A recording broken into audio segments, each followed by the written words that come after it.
Guys, so far we have covered different topics on multi-threading. First, we will discuss async io.create task function. Then we will see how we can handle exceptions with concurrent execution. Right?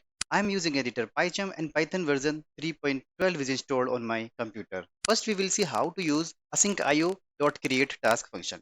If you have not installed Asyncio library on your computer, you have to type in one command pip install Asyncio, right? Once this package is installed on your computer, you can start using this package, right? Before starting with anything, you have to just import Asyncio.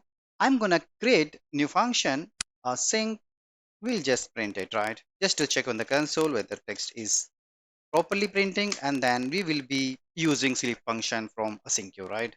Another function we are going to create, that is async def, we can say main, or we can create a new task with help of asyncio. This is very simple task, and I'm gonna use this send, and I'll be passing very simple message, okay? Await t1. This way we can use it, okay? Very simple. And with help of asyncio dot run, right? This function we are going to use to execute our main function. If you run the program, so you will see a message would be printed, message sent on mobile, right? It is clear. We had created a task, right? And that task which was executed with help of await keyword like this. So that is what I wanted to show you. We can refer any of the simple Python function in this create task function. You can create n number of Python function and you can refer, right? If you want to create another function like this, so instead of send message on mobile, we can say send message on email, and we can create another task like this, right? That would be T2 for us. Okay, we can here mention send a message on email, right?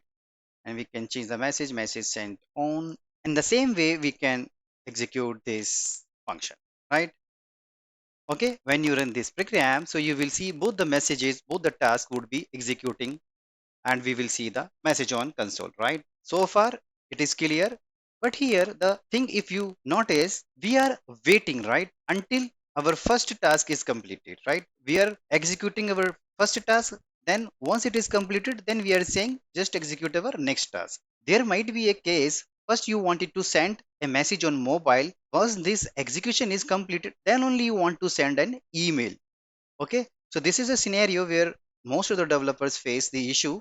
I have another point here. Instead of doing this, if you want to make your task parallel, right, at the same times you fire both the tasks, so you can do in a different way with help of await. You can say asyncio dot gather function we can use, right? Because it will give you aggregate result for both the tasks, right? So we can mention T1 and then we can mention T2. Okay. So this is another way to execute both tasks parallelly, not one after another, right? If you're in the program, so your both tasks would be executing on the same time. Okay. Now let's see your next point, that is how to handle exceptions while executing concurrent task. Okay. I have some code handy to save some time. Okay, so let me paste it.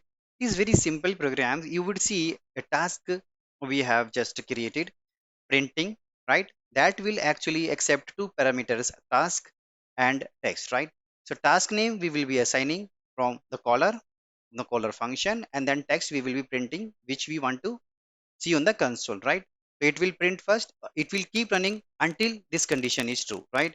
We have used try exception, right, where we have used sleep. Once the time is over, then we are going to cancel this task, right, this way.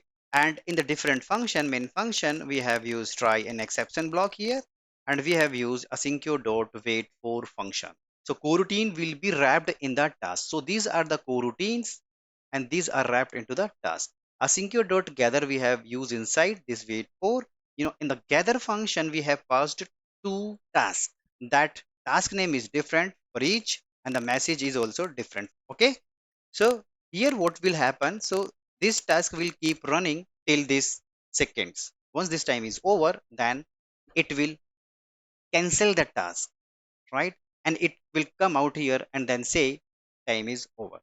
Okay, if you're in the program, so you will see message keep running in a loop, and now once the time is over, these seconds are over, then our this task is cancelled. What is to? It means loop call later, right? Okay, so here it is very simple. Whenever you want to handle the exception and you want to cancel your task, this way you can cancel it out, right? I hope it will clear you the concept of how to create task using asyncio.create task function and how we can handle exceptions, right? That brings us to the end of the today's video. We hope you found it informative and engaging.